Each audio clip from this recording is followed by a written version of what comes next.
pencil and paper technique for concentration. You can think in noisy or other distracting situations. You want to think.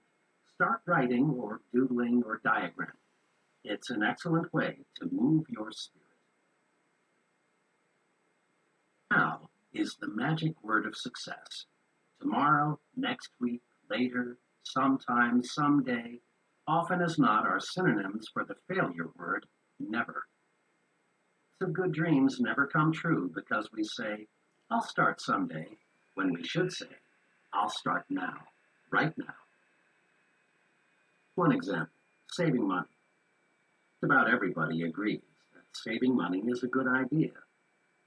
Just because it's a good idea doesn't mean many folks follow an organized savings and investment program. People have intentions to save, but only relatively few act on these intentions.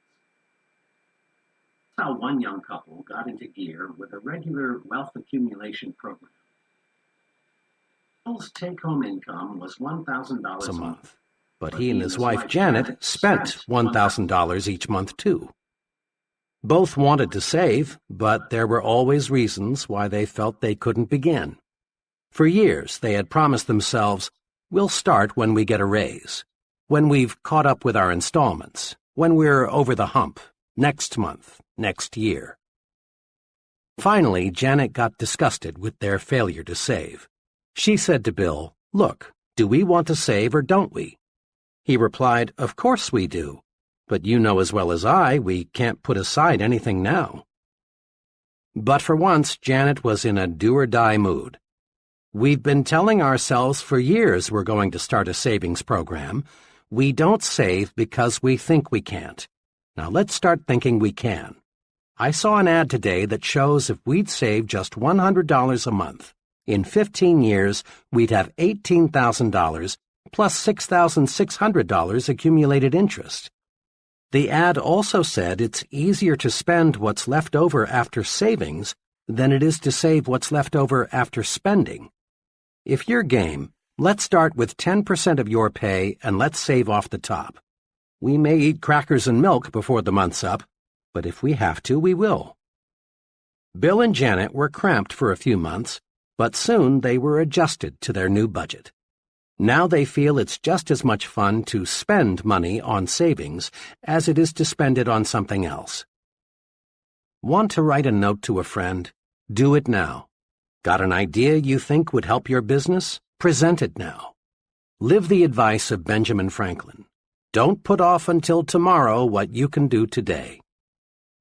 Remember, thinking in terms of now gets things accomplished. But thinking in terms of someday or sometime usually means failure. One day, I stopped in to see an old business friend. She had just returned from a conference with several of her executives. The moment I looked at her, I could tell there was something she wanted to get off her chest. She had the look of a woman who had suffered real disappointment.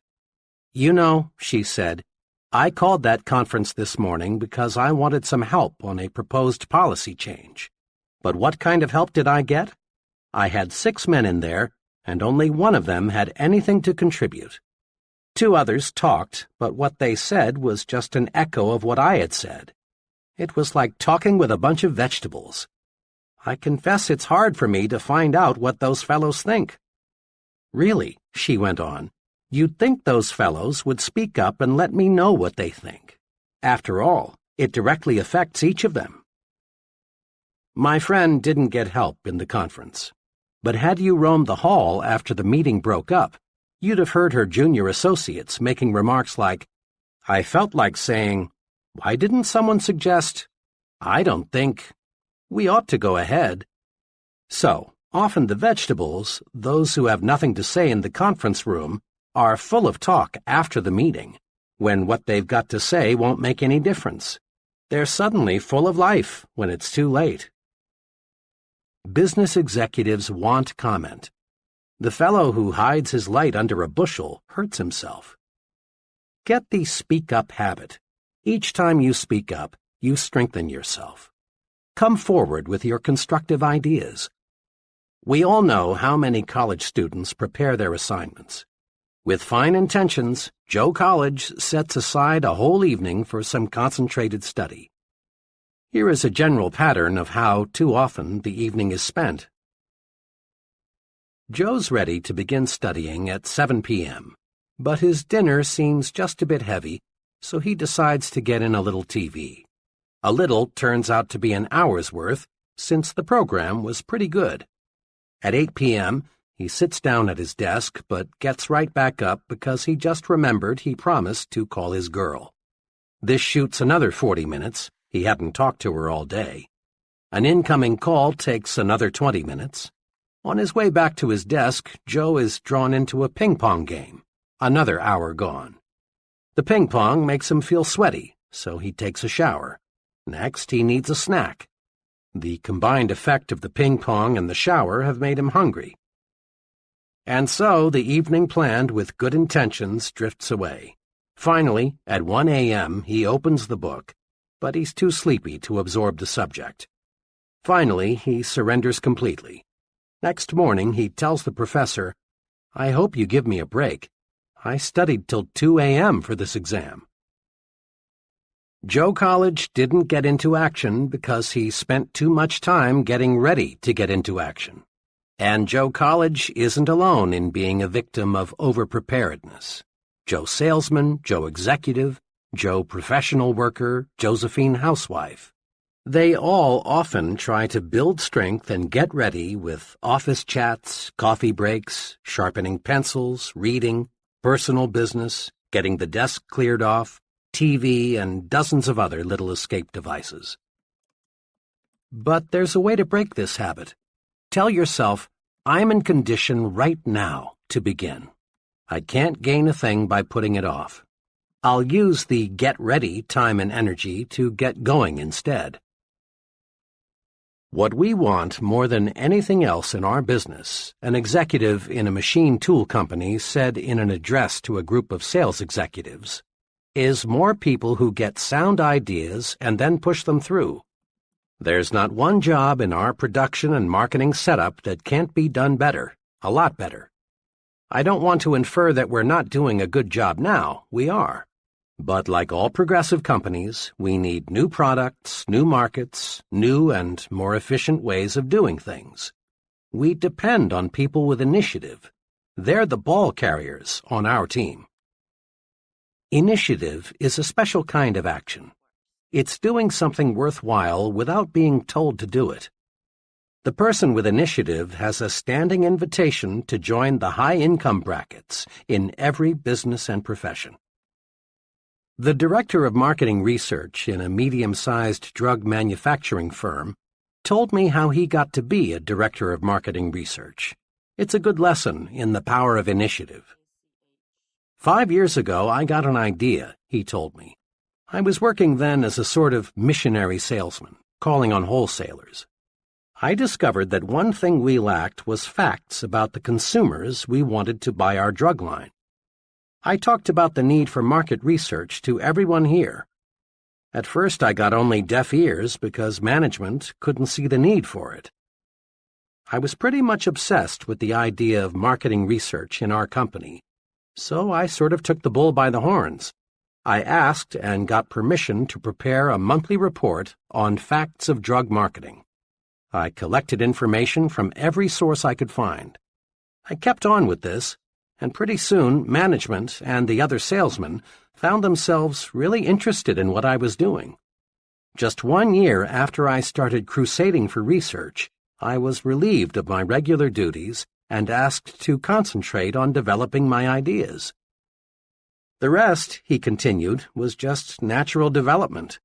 Now I've got 2 assistants, a secretary, and about 3 times the yearly income I had 5 years ago.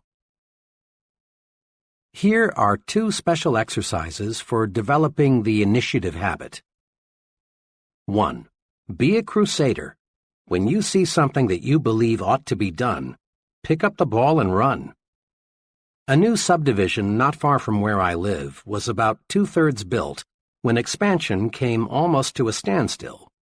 A few families with a don't-care attitude had moved in. This prompted several of the finest families in the area to sell their homes at a loss. The do-care families caught the don't-care attitude from their don't-care neighbors. Everyone, that is, except Harry L. Harry, did care, and he decided to crusade for a fine neighborhood. Harry began by calling together some friends. He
Introducing Avast One, a free all-in-one digital privacy and security service that helps you to feel safe online.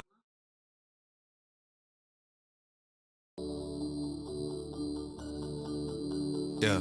The Illuminati knows the answers, taking bone samples to clone rappers. But the artists in prison to silence their vision, genetic copies going home after. They look different, eyes shifted, smile missing, skin lifted. It's scientific. If they can't control you, they erase the old. You get your duplication to enforce their message. They clone Gucci, clone Kodak, cloned Eminem. He ain't rap since Encore. Know that cloning rappers when they overdose to keep making money from producing more tracks. The game is a sham, turning the artists who challenge to sacrificial lambs. The labels and devils are shaking hands, creating our artists in labs. The executions have been televised, oh, they're on TMZ like every night. They take our heroes, give us weaponized clones. The revolution won't be televised. I can't be replicated. Copy the attitude and the chains, but no one will ever do me the same. I can't be replicated. Try to control me, then guess again. Rebellion lives in my DNA. I can't be replicated. Duplicated, imitated, fabricated, eliminated. No, I can't be replicated. The system designed me to be a slave. I'm the glitch in the matrix that can't escape. I can't be replicated. If they killed the rappers who were spitting truth, they wouldn't have a messenger to reach the youth. So they duplicate physically, implant abilities, replicate tattoos and cloning facilities. Indie contracts say worldwide, label contracts say universal. For all of time in all forms, they own all your music, your image, your name, and your person. Weird, right? I know you don't think that it's facts, but for 50,000 and a hair sample, you can clone your dog or your dying cat. It's another way for them to win the war by weaponizing important celebrities. Don't kill your foes, just clone their gods. Then you'll control all your enemies. The executions have been televised, oh, they're on TMZ like every night. They take our heroes, give us weaponized clones. The revolution won't be televised. I can't be replicated. Copy the attitude and the chains, but no one will ever do me the same. I can't be replicated. Try to control me, then guess again. Rebellion lives in my DNA. I can't be replicated. Duplicated, imitated, fabricated, eliminated. No, I can't be replicated. The system designed me to be a slave. I'm the glitch in the matrix that can't escape.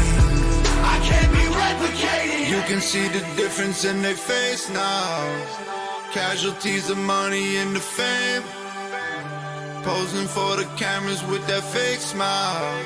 A clone of someone who they used to be. I can't be replicated. Copy the attitude and the change, but no one will ever do me the same. I can't be replicated. Try to control me, then guess again. Rebellion lives in my DNA. I can't be replicated. Duplicated, imitated, fabricated, eliminated. No, I can't be replicated. The system designed me to be a slave. I'm the glitch in the matrix that can't escape. I can't be replicated.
All right, we are about to begin.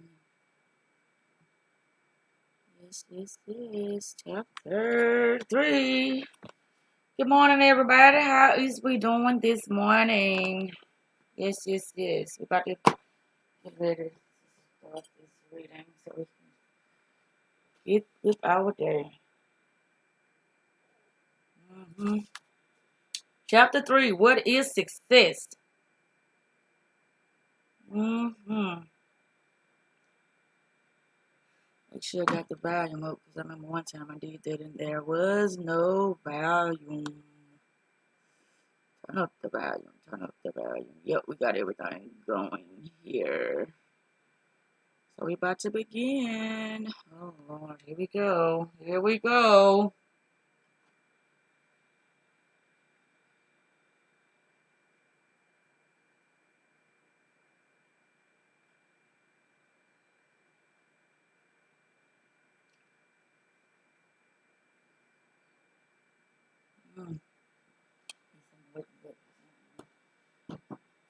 Yeah, okay. Chapter 3. What is success? I know I've already used the term success several times, but let's clarify what it actually is. It probably means something different to you than it does to me. The definition really depends on where a person is in life or what has his or her attention. Let me read that again. The definition really depends on where a person is in life or what has his or her attention. Success in early childhood might mean receiving an allowance for the first time or getting to stay up past one's bedtime, but that would no longer be of interest just a few years later. But success in the teen years might mean getting one's own bedroom, cell phone, or a later curfew. Success in your early 20s might mean furnishing your first apartment and getting your first promotion. Later on, it might be marriage, kids, more promotion, travel, more money. As you age and conditions change, the way in which you define success will transform yet again. When you're much older, you're likely to find success in good health, family, grandchildren, your legacy, and how you will be remembered. Where you are in life, the conditions you're facing, and the situations, events, and people on which your attention is most focused will influence your definition of success. Success can be found in any number of realms: financial, spiritual, physical, mental, emotional, philanthropist. That ain't what that says. Oh, it says philanthropic, communal, or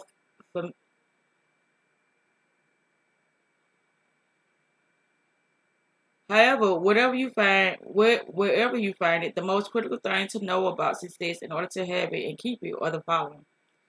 Success is important. Success is your duty. There is no shortage of success. I will discuss the first point in this chapter and the other two in subsequent chapters. Success is important. Regardless of their culture, race, religion, economic background, or social group, most people would agree that success is vital to the well-being of the individual, the family unit, and the group, and certainly to the future survival of all these things.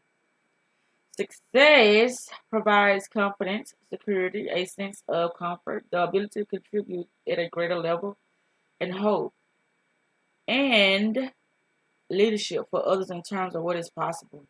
Without it, you, your group, company, goals, and dreams, and even the entire civilization would cease to survive and thrive. Think of success in terms of expansion. Without continued growth, an entity, be it a corporation, dream, or even an entire race, would cease to exist. History is full of examples that support the notion that disaster occurs when expansion doesn't continue. We can include the Vikings, ancient Rome, Greece, communist Russia, and an endless list of companies and products. Success is needed in order to perpetuate people, places, and things. You must never reduce success in your mind or in a conversation to something that doesn't matter. On the contrary, it is vital. Anyone who minimizes the importance of success to your future has given up on his or her own chance of accomplishment and is spending his or her life trying to convince others to do the same. Individuals and groups must actively accomplish their goals and targets in order to carry on. If not, they will either cease to exist or be consumed and become part of something else. Companies and industries that wish to maintain their status must successfully create products, get those products to the market, keep clients, employees, and investors happy, and repeat the cycle over and over. There are far too many cut sayings that seem to dismiss the importance of success, like success is a journey, not a destination. Please. When terrible economic contradictions occurs, everyone quickly realizes they can't eat or make house payments with cute little sayings. When terrible economic contractions occurs, everyone quickly realizes they can't eat or make house payments with cute little sayings. The economic events of the past several years should have made it obvious how badly we all underestimated the importance of success and how essential it actually is to our survival. It is not enough to just play the game. It is vital that you learn to win at it. Winning over and over again at everything in which you involve yourself ensure that you will be able to further expand. And it guarantees that both you and your ideas will survive in the future. Success is equally important to a person's sense of self. It promotes confidence, imagination, and a sense of security and emphasizes the significance of making a contribution. People who are unable to provide for their families in their future put themselves and their families at risk. People who aren't successful can't buy goods and services. This can cause an economy to slow down and taxes to diminish, which would then negatively impact funds for schools, hospitals, and public services. About this time, some would say, but success is not everything. And of course, it isn't everything. Yet I always wonder what point people are trying to make with this statement. When someone in my seminar says this to me, I often respond by asking something along the lines of, are you trying to diminish the importance of something you haven't been able to attain? Ooh. Get real. Regardless of whatever goals you are trying to attain, success is absolutely critical. If you quit caring, then you quit winning. Quit winning long enough and you will just plain quit. Do kids benefit when they see their moms and dads losing or quitting? Does anyone benefit when you can't get your art sold or the great book published or that great idea that would improve everything across? No one will benefit from your failure. However, if you were able to reverse it and attain the goals and dreams you set for yourself, now that would be something. Exercise. What are some cute sayings you heard about success that diminishes its importance? How would being successful be important to you? And how would it improve your life? Chapter 4. Success is your duty. One of the greatest turning points in my life occurred when I stopped casually waiting for success, instead started to approach it as a duty, obligation, and responsibility. I literally began to see success as an ethical issue, a duty to my family, company, and future, rather than as something that may or may not happen to me. I spent 17 years getting a formal education that was to prepare me for the world, and not one course was on success. Not once did anyone talk to me about the importance of success, much less what I had to do in order to get it. Amazing. Years of education, information, hundreds of books, time in class, and money, yet I was still missing a purpose. However, I was fortunate enough to have two distant experiences in my life that served as major wake-up calls. My existence and survival were being seriously threatened in both cases. The first occurred when I was 25. My life was a pitiful mess caused by years of approaching life aimlessly, drifting with no real purpose or focus. I had no money, plenty of uncertainty, no direction, too much free time, and still hadn't made a commitment to approach success as an obligation. Had I not had this realization and gotten serious about my life, I don't think I would have been alive today. You know, you don't need to grow old to die. I was dying at the age of 20 as a result of no direction and no purpose. At that time, I couldn't hold a job, had surrounded myself with losers, was terminally hopeless, and if that weren't enough, using drugs and alcohol on a daily basis. Had I continued on without a serious wake-up call, I would have continued on. I would have continued to live a mediocre existence at best, and probably much worse. Had I not committed to a life of success, I would not have identified my purpose and would have merely spent a lifetime fulfilling everyone else's purpose. Let's face it, there are plenty of people living more existence, mere existences, and I should know. At that time in my life, I was in sales and treated it with disdain. When I committed to sales as a career and then decided to do whatever I had to do in order to become successful at selling, my life changed. My second awakening took place at the age of 50, when the economy was going through the biggest contraction since the Great Depression. Literally every aspect of my life was being put at risk, as it was for business of other individuals, companies, industries, or even entire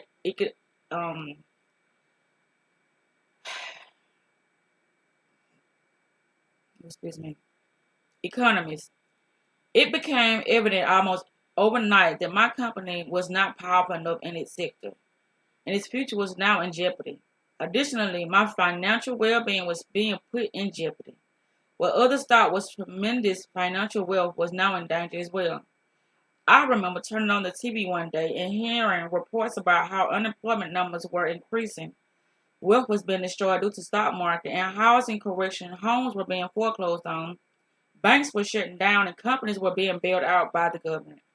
I realized then that I had put my family, my companies, and myself in a precarious situation because I had started to rest on my laurels and had discontinued approaching success as my duty, obligation, and responsibility. I had lost my focus and purpose. At both of these pivotal points in my life, I woke up to the fact that success is important in order to have a full life. In the second case, I realized that greater quantities of success are necessary than most people calculated. The continued pursuit of success should be approached not as a choice, but as an absolute must. Most people approach success in the same way that I did when I hadn't committed to it. They look at it as though it doesn't matter, like it's an option or perhaps just something that only happens to other people. Others settle for just a little success, believing if they have a little, everything will be all right. Treating success as an option is one of the major reasons why more people don't create it for themselves and why most people don't even get close to living up to their full potential. Ask yourself how close you are to your full capability.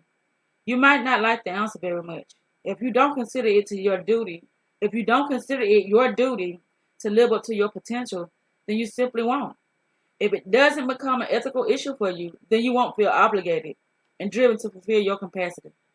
People don't approach the creation of success as a must-have obligation, do or die mission. Gotta have it. Hungry dog on the back of a meat truck mentality. They then spend the rest of their lives making excuses for why they didn't get it. And that is what happens when you consider success to be an alternative rather than an obligation.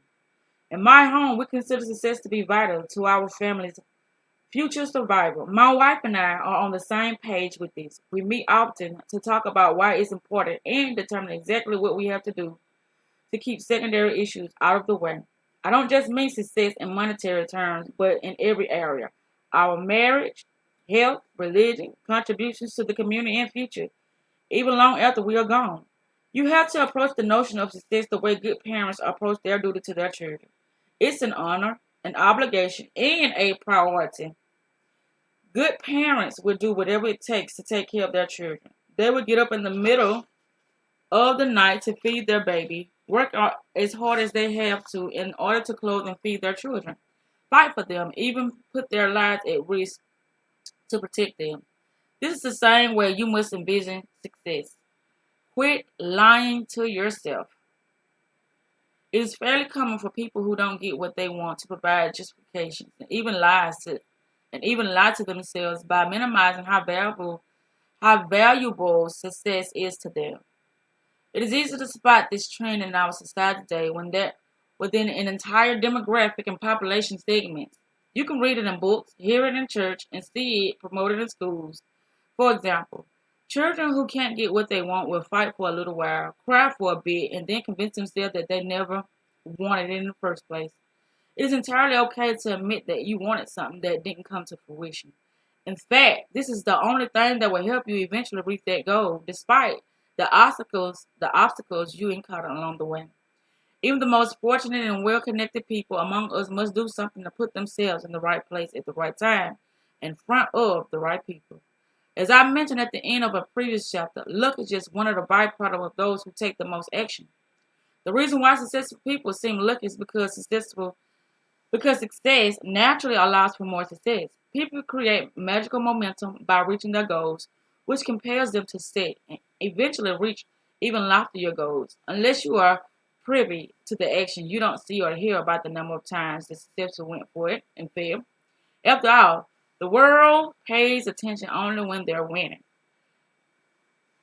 Colonel Sanders, who made Kentucky Fried Chicken famous, pitched his idea more than 80 times before anybody bought the concept.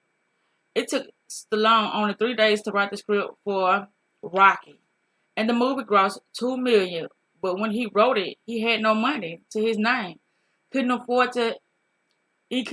to heat his apartment, and even had to sell his dog for $50 just to be able to buy food. Walt Disney was laughed at for his idea of amusement park. And yet now people all over the world spend $100 a ticket and save up their whole life just to have a family vacation at Disney World. Don't be confused by what looks like luck to you. Lucky people don't make successful people. People who completely committed themselves to success seems to get lucky in life. Someone once said, the harder I work, the luckier I get. We even take this one step further. If you are able to repeatedly attain success, it becomes less of a success and more of a habit. Almost every day, life for some people, if you are able to repeatedly attain success, it becomes less of a success and more of a habit almost every day. Life for some people. Successful people have even been described as having a certain magnetism, some X factor or magical charm that seems to surround and follow them. Why? Because successful individuals approach success as a duty, obligation, responsibility, and even a right. Let's say that there's an opportunity for success in the vicinity of two people. Do you think it will end up with the person who believes success is his duty or her duty, who reaches out and grabs it, or the one who approaches it with a take it or leave it attitude? I think you know the answer. In spite of the oft-used phrase, there is no such thing as an overnight success. Success always comes as a result of earlier actions, no matter how seemingly insignificant they are or how long ago they were taken. Anyone who refers to a business, product, actor, a band as an overnight success neglects to understand the mental stakes that certain individuals have made in order to forge this path. They don't see the countless actions taken before these people actually created and acquired their much deserved victory.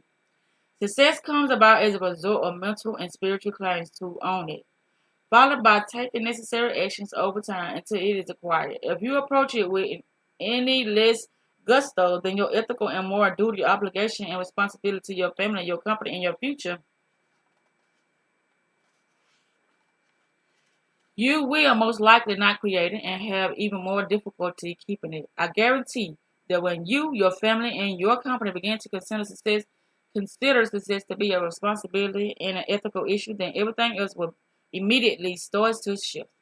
Although ethics are certainly a personal issue, most people would agree that being ethical is not necessarily limited to telling the truth or not stealing money.